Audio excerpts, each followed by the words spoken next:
മണ്ണും വിണ്ണും സന്തോഷത്താലൊന്നായി ചേർന്നു പാടി, കണ്ണു ചിമ്മും താരകങ്ങളൊന്നായി ഏറ്റുപാടി.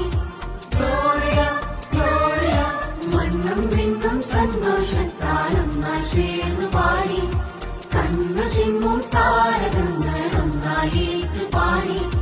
രാജാക്കന്മാർ ഒന്നായി ചേർന്നു നീങ്ങി, പാരിൻ നാഥൻ യേശു മഹേശ്വരെ വാഴ്ത്തി.